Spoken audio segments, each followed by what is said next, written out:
Yambenguya. Yali yala yala la li la le o.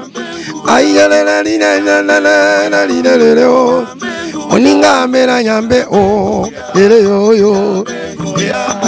Yambenguya. Yambenguya. Yambenguya. Yambenguya. Yambenguya. Yambenguya. Bamalelo yagae. Oh. Mokamwa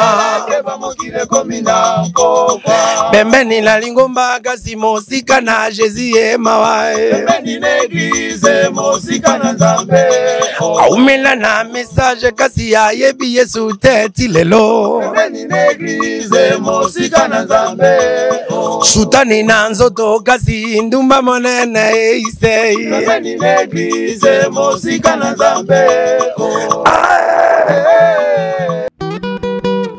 Mbote na balandi nyonso ya Chantal ya Nzambe TV oyo bazwi libaku ya kolanda biso na moment oyo na ngonga oyo ezanga ya bino Samigra Amba la Cléopâtre de la presse congolaise ndenge kaka na lobaka l'actualité nous oblige à faire deux analyses lelo to elibino lisusu ya sika na Chantal ya Nzambe TV rubrique na biso lité appel oyembo boko mesa nango sinon bo s'abonner massivement bo liker bo commenter bo partager ya onde salaka force ya Chantal ya Nzambe TV. Un grand merci à maman Chantal Ayende Pumbu, maman malamu, maman oya pesi biso lisusu opportunité ya koleka na Chantal ya Nzambe TV. Un grand merci aussi à papa Joseph Kanda Petit, le mari de maman Chantal. On est là. Un grand merci à mon réalisateur oyo tokumba maranaye Maslo Mambote balobi libandi yatalo nazanga mokote nazana yada toko mekampe ko sala yango biso mibale lelo toyambi pasteur David Bouya Chorale Bikoro toko mekampe ko beta parcours na bango babandaka ndenge nini elelo babimisi album na bango ya sika pembeni na église musika na Nzambe toko mekampe ko beta lisusu parce que aweza mingi lité ya pelo yembo alobi moi moke ayembi pe moi mingi donc tozali awa Montréal si tu veux même langage avec moi salaka ndenge to salaka fungolelanga chana ngai côté selanga na yamba pasteur David Bouya. Bonjour pasteur. Mbotenkana nangai amba mpenge abso benga amba mpenge amba bino benga kaya amba abso amba mpenge. Voilà, vraiment nazana yada bonjour amba. Voilà. Ça va. Vraiment, tu remets un peu que solo là, l'été appelle Oyembo ensemble avec Yada, na pasteur David Bouya, pasteur David, moi et Bandeli, Bandekonabiso pe belé, bae baraté, pasteur ou bandara nini, si lelo bo créer penza, Chorale Bikoro. Ouais, Nzambe apambola yo, apambola ndoi nangaida, apambola kananga maman Chantal puisque azali na pa Joseph ko la pambola balandignos na commune de pasteur c'est-à-dire pastoral ngo ezalaka ko bombana mais lo yembo ebima liboso lo yembo nde ko kundola pastoral né grandi au village le premier mbokatier du monde zakangai mbokatier liboso on a la bilo mbale na linga ezaka mboka na lola. Pourquoi n'a pas comprendre que partout il y a mboka. Donc bisika nyose ya mboka. Ta mundele so ya mboka no wape on Amérique. Donc mboka na yi. Ngala vrai villageois d'origine, né et grandi au village. C'est là où le Seigneur nous a pris tous abanamike na ekodim pareil nanga utikoti kabiso sabalongulu tupene pe asonam yende mutala kisingenzela chorale comment okuyembela Nzambe ba oncle pe bazako yemba tango ya tiki ngala zo relève parce que la plupart ce sont mes frères. Nous sommes dans une famille Nzamba Sali to bani ko yembela Nzambe na Bikoro. Le Seigneur nous a recommandé que na longwa kuna tambula banda 1996 Wato titi Kinshasa. Na ba scène au moment ba sali kala. Nzambe to na ba Charles Mombaye ba ida biso personam. Na sia makula ba yale moloto kukumisa Nzambe nzamba bengi bango pe sotika na loyembo tilelo koyembela nzambe côté na nzela loyembo à travers chorale Bicor, parce que c'est chorale évangélique de Bicor. Papa Charles Momandé Jean la il faut to Bicor singers ndelelo tozo continue ka kukumisa nzambe na yango ngolo ezali ete topengwi nanu te tozaka na voix wana ata producteur soka lingi psitokoyema na biso kaka ndeko bongola motema parce que yesu akoya tokomisa nzambe kana message wana tilelo nangolu na nzambe tozali kobika. Voilà un peu bref mon parcours nzamba salite lelo nanzela ya koyemba ministère bimi totangi classe ba ordonner biso tokoma sai na nzambe mais force loyembo yada. Mais papa David, qu'est-ce que les parents ont déjà remarqué à toi dans nos okola na village dans ngolobioza mbokatia liboso dans nos okola na mboka, qu'est-ce que les parents ont déjà remarqué kati na ona bomwana o ba ebisayo? C'est-à-dire na zayo baba alete na olinga bale mais na ebate. OK. Osana bani ba jouer za ba carte boy ata bile bonarata kaka. Mais ngasi kuma kasi na ngakaka na église. OK. C'est-à-dire comme na église na beta mbunda na église na mukuse ba changa likola mesa na sali ba chorale catholique ba bilenga mwinda na za mona muke. C'est-à-dire ba constater que ma casse na ngeza côté na za combiner na za ténoriste na chorale protestant en même temps na yema pas père Vincent na servir messe à 6h et 8h na kimimbango na ken église protestante. Donc mandeko nyonso kola na bango baninga yebi ke ngama ko moninga ngai ko kamoko do yebi ke ngai vina ngai za ki bongo bale bomona ba ngamo na sombi balo ba o driblenga na okate na botoli bale c'est lo ezo kotanga te mais c'est comme une église na comme champion c'est-à-dire ngo banda wana nde ba para ba za toujours orienté nga na classe bango to na makoyema na classe d'abord j'ai compris que biloko mbeza qui va comprendre que loko nzambeza mais les études d'abord pour que ça la lelo que tous un peu équilibré. Donc Seigneur sali que ba ngo moko ba constater qui ya ko ba orienter kinga pour que to la nzela nzambe. Merci. OK, mais quantième d'une famille de combien d'enfants? Ah ouais, biso toza 9 nga za 4e. So c'est 9 pa maman moko alongwe. Ce que tu quatrièmement. Ouais, quatrième. Voilà, moi t'es espèce là qui est na bomwana. Ils appellent ba otindiko en église mais yo peut autant na bomwana ozo ki na pe na moi koko so. Ouais zanga tenga za kutu moto ya bitumba donga moninga zo disque ka boye to na to betani makofi. Nazaki kotana bitumba nazaki kana mukuse to muke boye. Traîner ban masa musto kende boye foza na gilet na poche. Folia moi olia mundongo so ngobunda moninga lia mundongo. So poussa nous permet de boire na miso comme trouble au bêtise système donc kola kanango ko mataba manga ko sawanini moninga na ko pasteur auti zoka wana tuzaki na tozo kola tozo iba bakokoti abatu boye melelo ya koma pasteur auti ko yawa la kjasa mon cher to ko iba sipa kokoti abatu te to ko mbasala nzambe donc lokola bana nyonso na bomwana c'était ça mais malgré bomwana mais il y avait toujours la chose de Dieu. Vous avez toujours Koganga. Les preuves et bimi si la mise pour que Tokoma Basali Nzambe Nangolonaye. Merci. Voilà, beaucoup Mabasali Nzambe Nangolonaye. Et Salamaki ou Salamaki déjà, tant nous tambu samaki hein, batin de penaité elo, autant qu'il ba classe nayo malgré elo kwa Nzambe neka ezalaki mais c'était quand au sentaki vraiment que non, il faut siko na kota na makambo ba parents bazo remarquer katina ngai. Ah oui, bon, le fait que Zokola, na marabo mwana na Zokola le Congo, et comme il attend mon copain, mon épisode zaban to subir la conséquence à divorce. Papa na maman, ba kabwani, papa sa inzelana, maman sa inzelana ye. Bisos ko tokola na maboka ba oncle, ba koko donc. N'attend que bongo comprendre que moi chike comme compliqué. Ya futa mais nzembo ezole isayo.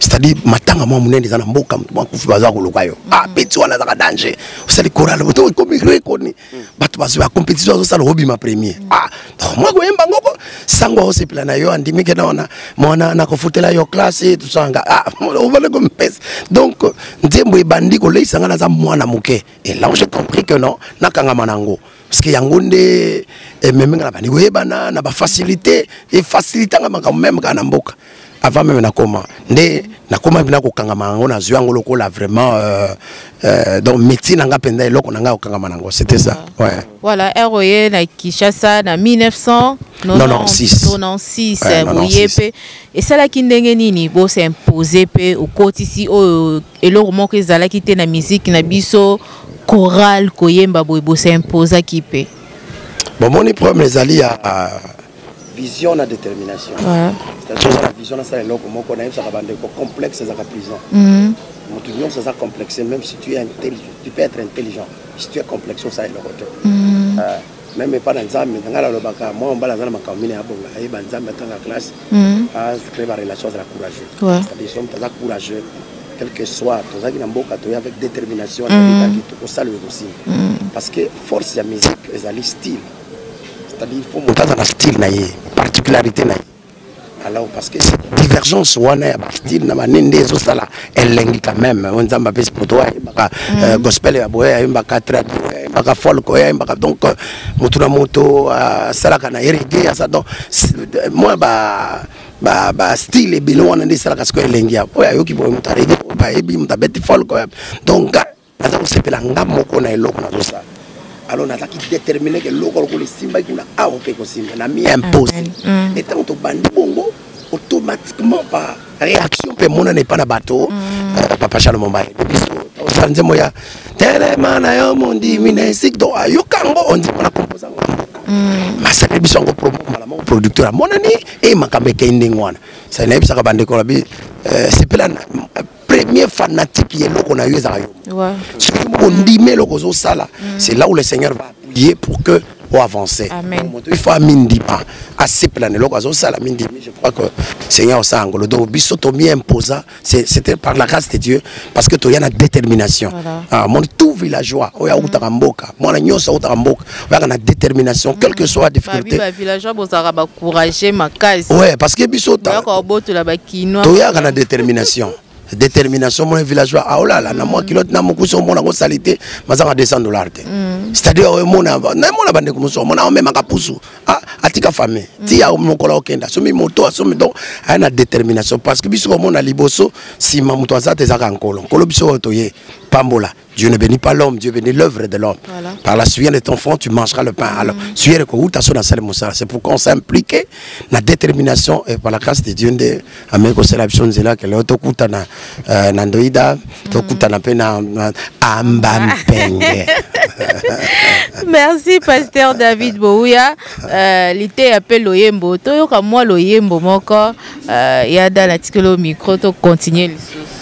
Voilà, merci beaucoup. Nous évoluons les quatre aux Occidentaux, l'été appelé Loyembo, na papa David, donc ils ont les bien, na banda kubozwami, donc on peut hésiter que partager, que liker, mais tout l'anda Loyembo après tout compte na question nabiso et papa David.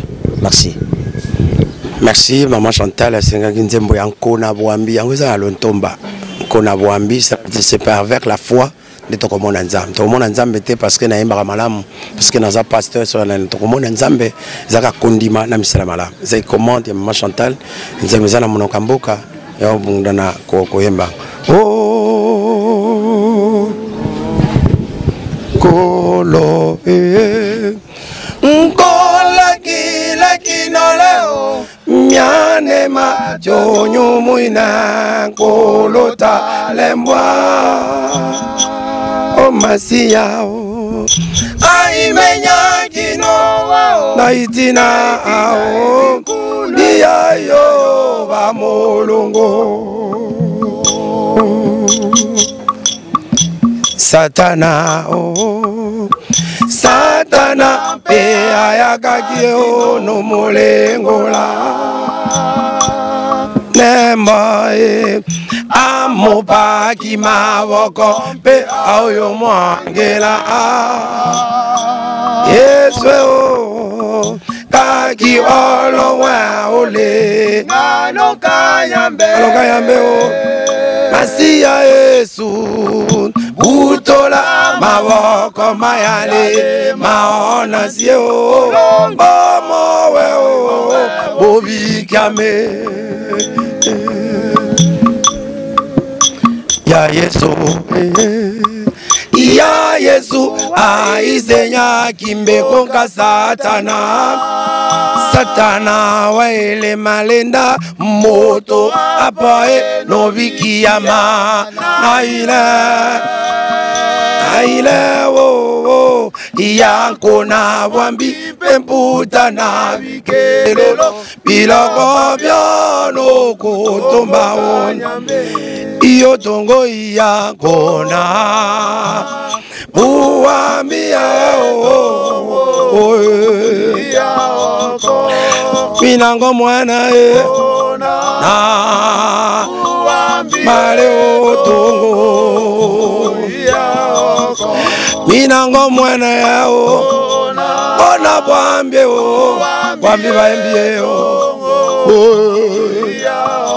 yawe minango kwana ona bwambi bombi baputa na bikelelo aye ngai nakomona Yesu pona yebi koyemba te pona koma pasteur te kondima pe misala malamu aya nangoya nangoya aye iyo tongoya kona mbua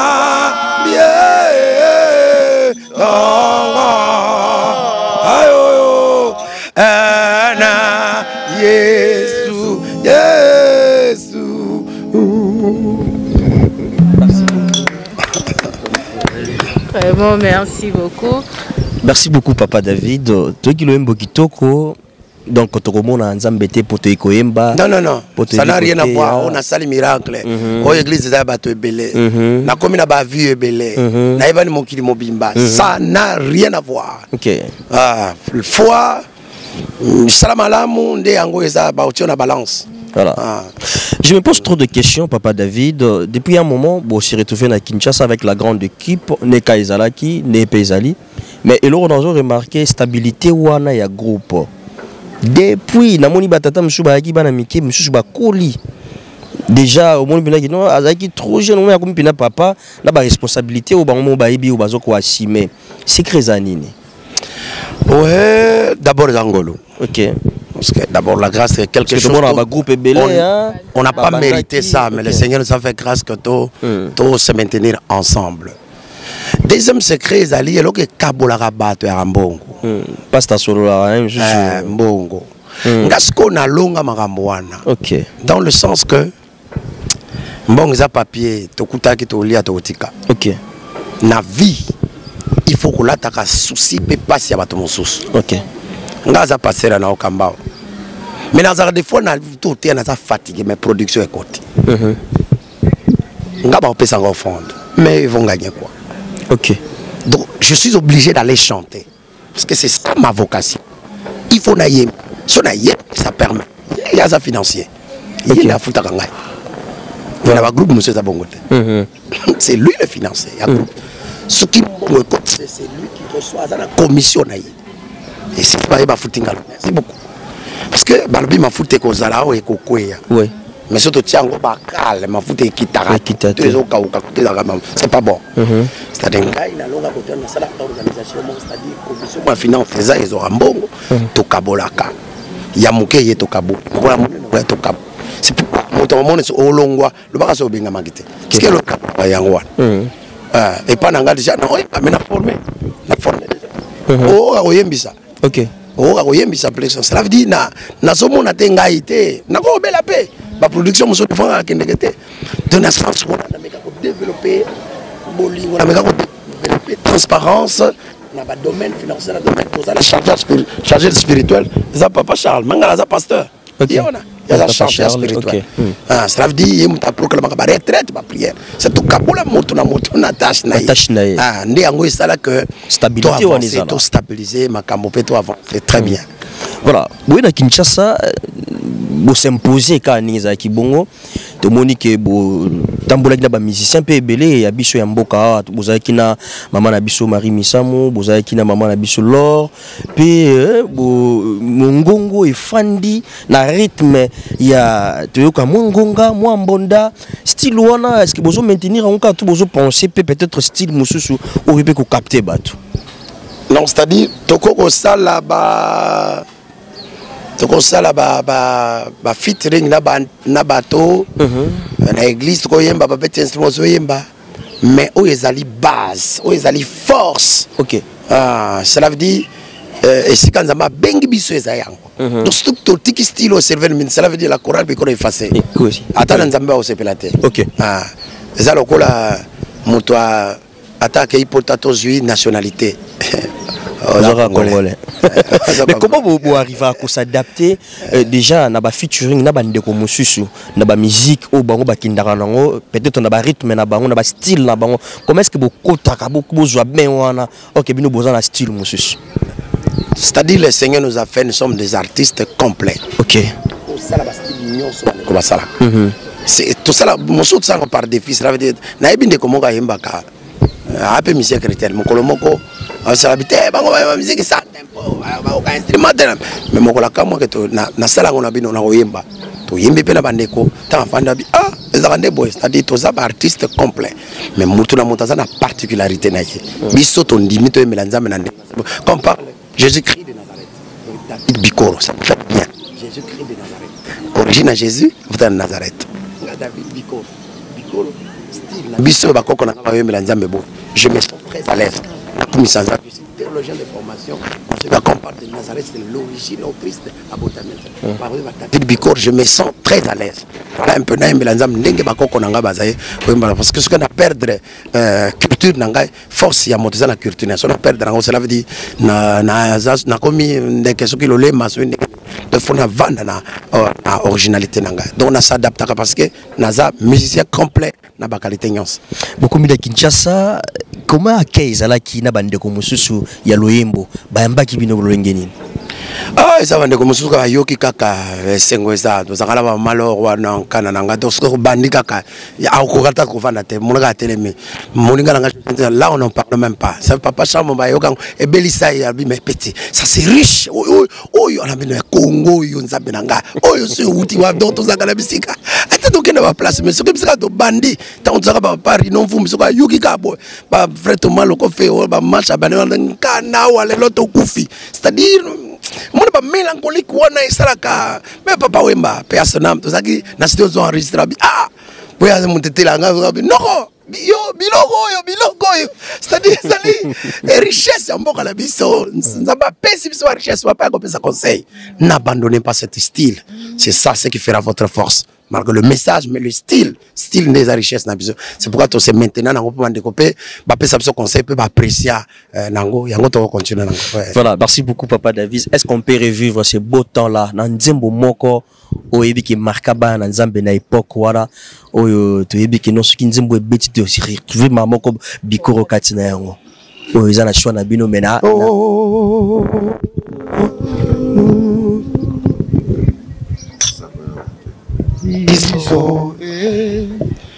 biso tozali bayembi na Yesu oyela wa bona kosakola malamu Yesu atikaki oite biso tosakola yango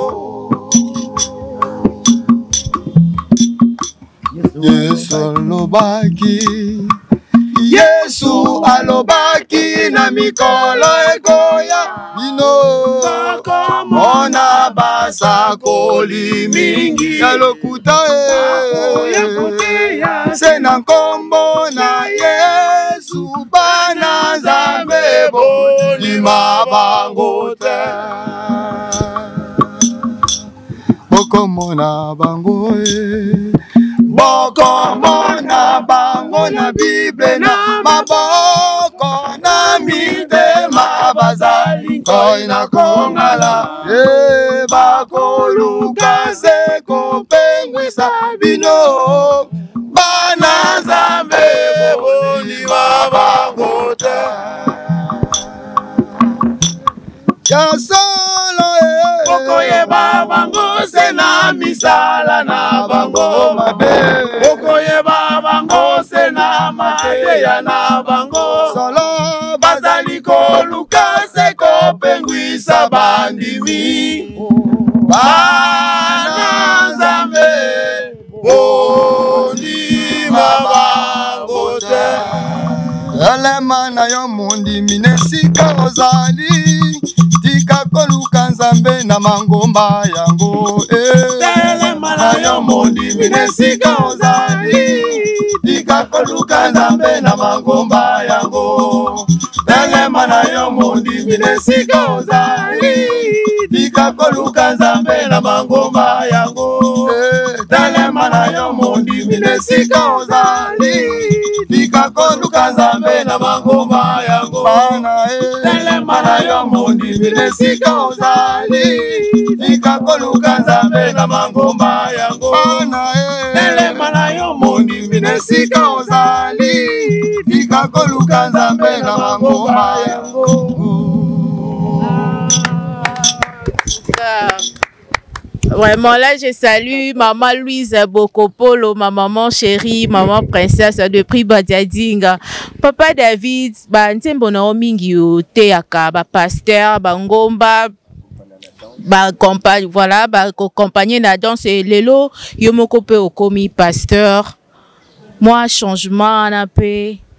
Et zalolenge nini yende sumakasi parce que balobi da bantembo pasteur David a tout karamingi basali na nzambe da comportement na bango ngana na rappela kande la parole de Dieu voilà ngai soki ba verset za kité na maloba te siko ba komela biso ngai siko na rappela kande est-ce que tambola poete c'est le Bible ndenge voilà donc ce qu'on dit ko mona to tout kate to rappeler ndé pourquoi oyebi moi na sala makambo ba très bien bandimi divorcer dans l'église un pasteur a eu courage il y a ko divorcer bon na habité ba réalité akutai nango voilà a te ya mon dimini soka linga divorcer c'est le problème za ko pasteur mo akekotela mon dimina e mama mo azena pa mbale akufeli moko tanga zolela mama présidente balela ka boité yo za mona nzambe kanga motema zana 3 mois après, pasteur a dit que la mona pas passer la bama na mabela au bal. Maman est pasteur boita bi mama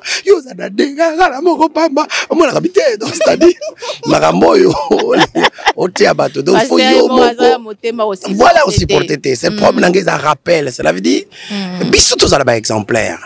Tout là qui s'abattu que Christ a benga biso pour tous ala ba exemplaire. Parce que pasteur compliqué compliqué. A benga moi naye zémisiteur c'est comme on dit masali yango na oté nini na zangi force yango ce que tu rappelles pour évangile les quand même valeur voilà. bato mabe bakima mokili ba yepa nanza ce que bato okima mo ba ya susu ya patisa yemba chercher le monde je l'ai trouvé dans l'église c'est ça ngana rappela kaka na ngolu ya Saint-Esprit mo bande kwa mona on dirait na tuka ngamenga rappela lelo moyo moko komi pasteur mi rappelle les sous ko no gabi po yango ça la bagarre de fou biloko ne fait ça pour que bangi sanga komi na kaya ba pasteur oui yango faut mona biloko on sala nga ko sala boete na yemba bona ko sala boete nga ko sala boete et ça quand même bien ça m'a bagarre de fou ya ko battre la vie chrétienne ça fait quand même du bien voilà de 1996 il y a déjà calcul mental où ça lit déjà 27 ans 28 ans de carrière ceux qui ont le bilelo se reprocher ou bien au le bagay musique au na sala qui nzambe ndenga zo memanga tozo mona déjà stabilité standing ezali orolobanine na rolobelo ko moka na otika Yesu te amen na ko changer na ma Yesu nde pardon moi été nga na bali Yesu bana nga batanga Yesu via bana nga po batanga biso nyonso nde ko bali Yesu ye donc yesa Jésus mobulu na kanisa katango ba producteur musu bazo boya bite yo leki ba pate makasi lembisa ka mto produire ndoka Yesu ba producteur ba do ebiso bongo lembisa mwa mukie oui nzoka Yesu patindi bato mosu bazo produire kaka na ba message wan Allah je bénis le Seigneur donc moi na tika ezate lokola Yesu a échoué Monsieur pe na moni évangile ngo batu moso ba se plana ngo pezo bongo lisa batu mitema moyen atika zo ezate donc na mara nyonso donc on a mona ka moyen atika yeso ezate de loko na kosala ka jamais kaka on ne change pas l'équipe toi longa so tika na msona yina na onga message wana ko komona ke no de ko lobaki ne vérité pembeni ni église musika na Nzambe pasteur David batem na yob ezalaka vraiment makasi oyeli biso lisusu pembeni église musika na Nzambe nde likambo ya Matthieu chapitre 15 verset 8 Nzambe yo moko mnazolo bangaite voilà abi bato yo bazokumisanga na minoko tema na bango na musika na nga natangi kaka pene komona solo komona mutasali 20 ans na vie chrétienne mabungula no motema te ata na même vie mais où met l'église ngana na message mais il connaît pas Jésus ngana za gana za révérend ngana tangi théologie ngana za boye ngana umena me oyenga bandili ngomba nzamba sala tena besoin pour na ko umela et pas nzamba zali vie ni nos a ko apporter bato belé to lingi prière ba kongolo nga prière mingi makasi na mona toke na stade bana tsambela pona mboka pourquoi bato ba okene ko sambela kati na bango ba kana kate momeli likaya azala besoin taïba âge ya moninga no amelaka azala besoin taïba azala malade so ka bakuta ka mais biso yesu to linganité poison côté na église apôtre nana kufaka na poison na bible natanga Jésus azate mais lelo poison tine tumbelo to bilo ko mungu sikupe perception to za pembeni église to linga église mingi nzambe to linga église mingi ngai boye ngai archevêque ngai président c'est bien bon ça pas grade to kutana mu gripe to kotika mais problème batu balingi église mingi mais balingi nzambe te batu balingi biloko na nzambe balingi biloko te alors Seigneur abi David batu nyonso bazali kumisanga na munoko mais mitema na bango eza musika aza diaconesse mutu wana za pasteur asala ONG mbongo bazopesa pona bana bitiki wana yazoli atinda bana na poto ONG mais bana bitiki bele ba souffrir. Est-ce qu'on se comprend? Mais ce que la zote amour. C'est parce que les autres moi trouble na mutu. Alors ngais ko nzamba lobi yebisa batu. Malamu koza kutu musika ya église me permettre ya Nzambe. Vraiment to yoka yango na nous pasteur David. Pembeni n'église musika na Jésus yo mawa. Pembeni n'église musika na Nzambe. Aye malamu kasi ya bongola motema te o ise. Pembeni n'église musika na Nzambe. Ngongo ki pasti momeli ya gana mwana mawa. Pembeni n'église musika na Nzambe. Asala théologie mingi kasi ya bongola motema te o ise. Pembeni n'église musika na Nzambe. Tumba kona solo kasi ya lobaka alanga emawa. Pembeni n'église musika na Nzambe. Moninga salake bamokile komina bamalelo yaga Okamwa Bembeni la lingomba kasi mosika na Jésus emawa. Bembeni n'église mosika na Nzambe. Aumela na message kasi ya yebi Yesu teti lelo. Bembeni n'église mosika na Nzambe. Sutani na nzoto kasi ndumba monene ise. Bembeni n'église mosika na Nzambe.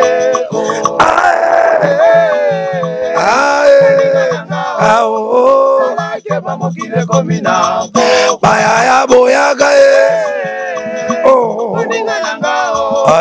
Salake bamokile komina Bayaya komina pokwa Komitango na pokwa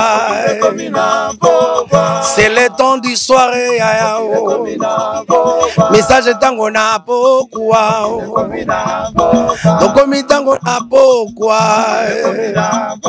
Tokomina pokwa Mabota ekomi kokabwana Ikolo na kwanga famille kabwani Bana mama leki na mama kulutu bayoka na kate Famille kabwani pona biloko ya molongo Aninga mugile komiko kende Poazo ekotine tumbelo Ile mwesili komona na namonaka soki bato bakei wenze bateki banda tongo tokomi 17h30 bamama bakangi kokanga biloko wete bazonga ndako tango na pokwa ndeko bilembo esili komona na oya yao moninga o il est comme na pourquoi le temps du soir. Gloire à Dieu. Vraiment, Mokili est comme na pourquoi message nino linga qui ko lancer vraiment na pasteur. Kotali sabato pourquoi voilà. Bah signe attend de la fête c'est voilà. Les attendre il y a pourquoi. Au message il y a pourquoi il faut conscientiser bato bien aimé. Tout ça sur la tango ya ko blaguer te. Na tango kala ebembezaki bana mike banga lelo doit être comme normal pas normal naza nze momoko nazo sala nza ma inspiré ka mikolo titre nango ezali te wenze o yesu aboyango titre nze ezali wenze oyo marché o yesu aboyango pourquoi mbasu ba oteka ngo na wenze ndaki usumba ngo pa bwakela moninga c'est grave homosexualité côté c'est-à-dire mona mobali comme normal marché wa nisa boy pourquoi le banzeto na moteza fan de la molimo centre moko la kota na temple a beta fimbo tanga so kota pe na temple ezali nzoto a moto so kuta bosoto a beta fimbo donc marché wana nza mpekisanga akuti na motema moto pour ça ko empoisonner moninga mbonga ki ne ko somme non c'est-à-dire yango baneko que taki message a ko conscientiser baneko to komi na tangwa pourquoi donc tangwa pourquoi biloko mibale Kima Lili. Kima Lili. Lili, l'isumu na likambo. L'isumu est bon maranzoto na moni. Voilà. Likambo est déstabilisé via moto. Donc Kimango. Voilà. Donc comme la tango. Comme la tango. Pourquoi ça déjà on a combien de titres? Tout ça qui 9 titres. Pour lancer déjà je crois 4. Et bimi les 30 oyo des monsieur ko baksama. Puis ça la 6 puis 3 monsieur je crois na mois d'août na début on a robim. Voilà, il y a deux.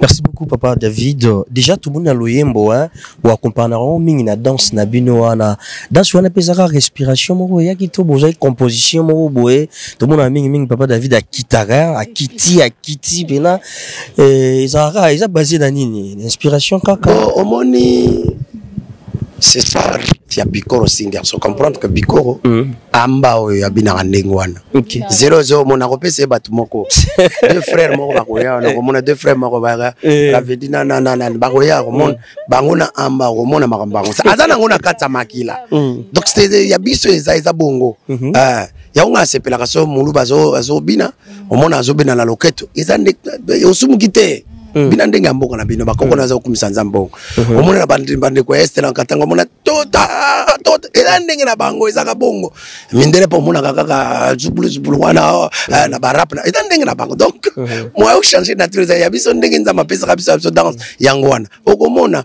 amba mpenge azobina ngo pena ko bengele bande ko mibale kaka biso to communique ngo wana bande ko nyonso yango wana danse mapeka ngam na memango.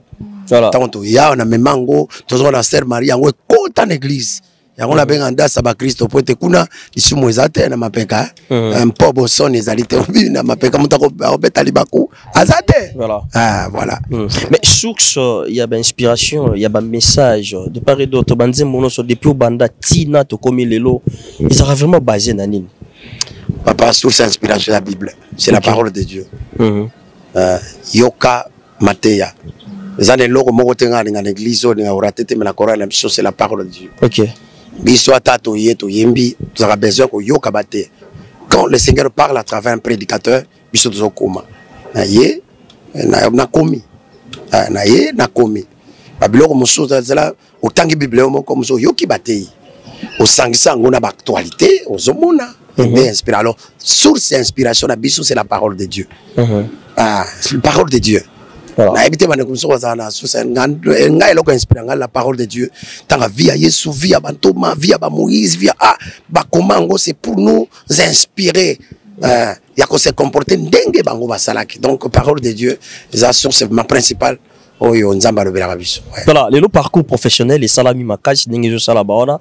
S'il faut dire merci à part tata Nzambe wazali kolo, oazo pesi biso force wana na moto ya mokili, oazali peut-être collègue nayo a simba na loboko a poussa pour aller de l'avant. On peut dire merci à qui? Charles Mombaya. Papa Charles Mombaya. Charles Mombaya paix à son âme. Charles okay. Mombaya. Charles Mombaya. Ah non. Zamba peut me sembler mon aïe. Voilà. Yaya wana c'est yé. Obisotozal, eza fruit ya motema na ye. Et c'est un grand, oyo aza fungola motema pona ko benda batana. OK. Tango ya ke tikali na Patrice Ngoy Musoko atikanga te wana za yaya vraiment magana motema. Et puis collaboration na baninga nyonso za malamu. Voilà. Ya le monota za ki conseiller, za ko ibsanga David préféré être crédible que avoir de succès. Il y a un succès, la crédibilité vaut mieux la crédibilité que le succès. Il y a les monotes, il y a solo pour. Alors, il y a un succès, ça a la moto à limite, et puis la Noki. Mais c'est crédible, ok, na gotina lola. Merci. Et puis merci na koleka sur na bandeko. Pour ce bakimaki, soit panzalaki, soit batikaki mosalo, ne bikora ngo pesa na ne. Remerciement mingi na bango parce que ba tenir toujours tous ensemble pour servir le Seigneur. Voilà. Kola pambo. Mission strebi ki bikoro eza village, mais bikoro wango elaksaka nini? Eza bikolo. Bikolo. Na français les nations. Ah OK. Donc na mboka na biso bikolo eza centre eza territoire d'origine. 120 km na mbanda ça permet la lac Ntomba. C'est batunyos bauta ka ekonda bauta kota maindombe bauta to bafanda na commune wana na territoire wana. OK. Bikolo no za ko benga ngo bikolo ça de esangisa ka bato bauta ka bandeko nyonso bipai. OK. Ça bikolo. Ah OK. Parce que ezo sangisa batunyos. Alors ba missionnaire minder tango bakendeki ko prononcer bikolo bango bikoro. OK. Awana bikoro alors mikande ko ti bikoro to ko prononcer bikoro. En réalité, c'est bikolo les nations. Ah OK. Donc aussi pour ma précision sur yango bande ko ba mituna ke belé donc ba comprendre déjà bikolo mais ba payatan ba yaki ba ko prononcer te ba lo bikoro. Ouais missionnaire ta mondele c'est bikoro. Awana bikoro alors influence mondele tikal peka bikoro. Donc les nations. Voilà, message d'amour na bande ko noso bazota la biso na monoko ya bino kuna ya bikoro. Ce que vous savez, liloba moko ya bolingo ya réconfortation, bandeko bazana pasi, bandeko bazana faiblesse, bandeko ba koki lisusuté, mais ça là on a langue na bino pour yo interpréter on a lingala. Ikolole lango wana waka nyamba le lango temena mototo lango molongo lo nyambe. Ça to kirembo nkuma ine molongo nyamba le central. Boya pana nyambe.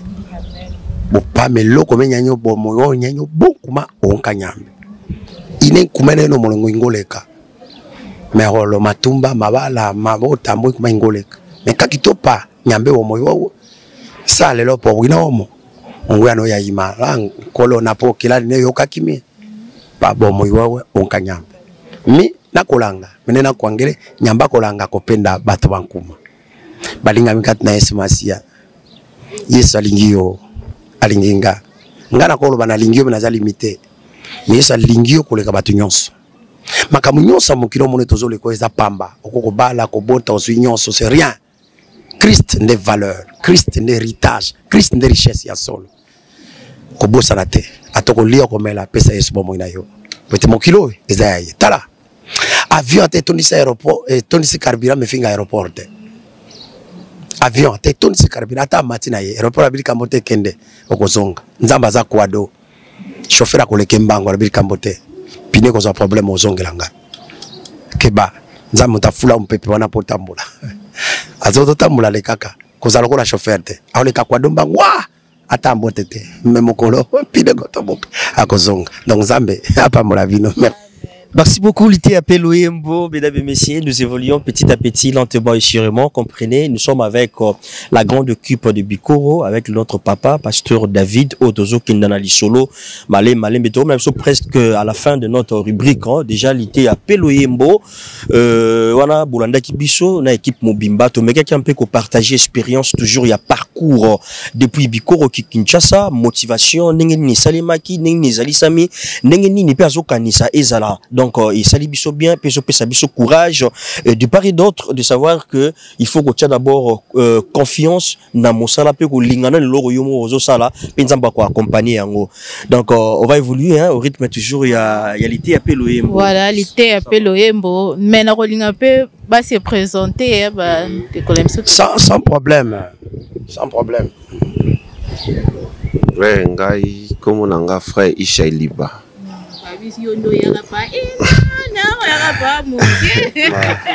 Nazat. Ok, nzamba salingolu, tozala oto alelo. Comme on a frère Isha Liba, Nazat ténoriste na biko. Donc, bandana zala muke, ah, bandana zala muke tina obi munene boy na biko. Donc voilà. Ok, merci. Comme on a frère Serge j'étais là.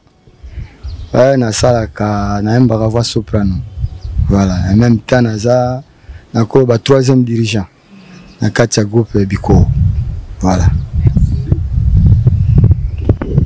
Merci. Kombo nangai frère Ifanga Arsène nasalaka voix barito na kata choral biko.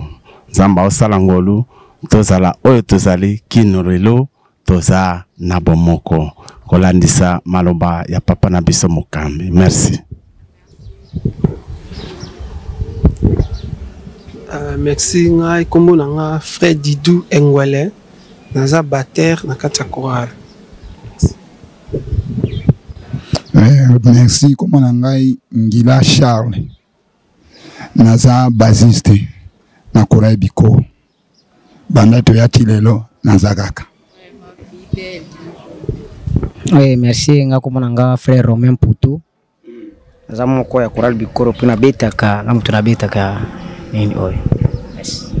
Donc bandeko baza ebele ba mususu wakangami taka lelo za weekend tozala frère Emmanuel asalaka basse na frère Charles tozala frère Didier Biembe za salaka bariton tozala frère Pichou Bakuba et tozala pasteur Philémon peut tozala frère Roger Pia bango bakangami lelo donc transport est un peu compliqué au grand complet absolument kabona balonga te biso zaka au grand complet alors kabula batumbongo ah walobaka osumuki ndeso osumuki suspension yo moko mikendele ndenge proverbe 28 elobi mabe okima ta babengani yete.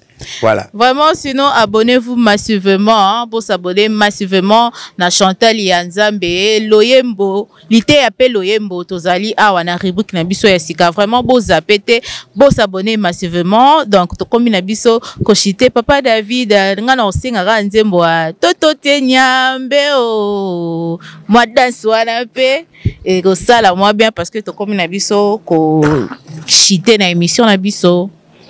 Mokili oyo eza lokole kole bolo na yango ezali ya wezambe bana kelasi ya ekole yango ezali bato nyonso baza na bomo mokili mokili oyo eza lokole kole bolo na yango ezali ya wezambe bana kelasi ya ekole yango o ezali bato nyonso baza na bomo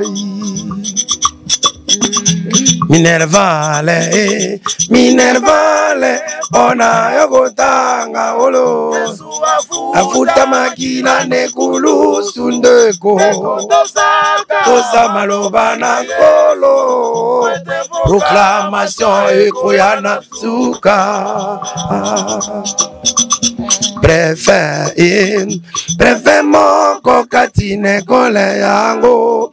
Ezali limo mo santuna enseigne moko katine kole yango ezali biblia ilobana nzambe mokolo Yesu akozonga ekozala boni te bakobenga biso mutu na kombo mongo tonko yeba ndenge nini Dawida alongiye akoyeba na bile mokolo yango esengo Ekoya mawa pekoya ba oyo bakozua te bakozala kasi ba oyo bakolonga bakosepela Alléluia bilete na yao yango ekokata nyambenguya nyambenguya olele benguya shingo nyambenguya nyambenguya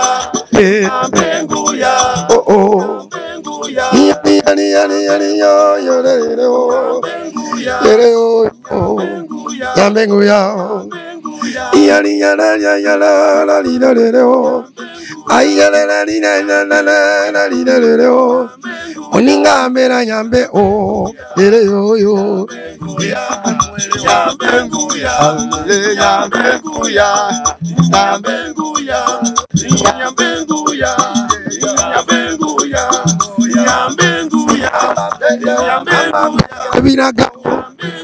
Mama Chantal Engao Mama Chantal Bilenda Engao Aïe Zamba Pambola Bino Chantal et Wanzambi Zamba Pambola Bino abonnez-vous Zamba Pambola Bino oh tout bien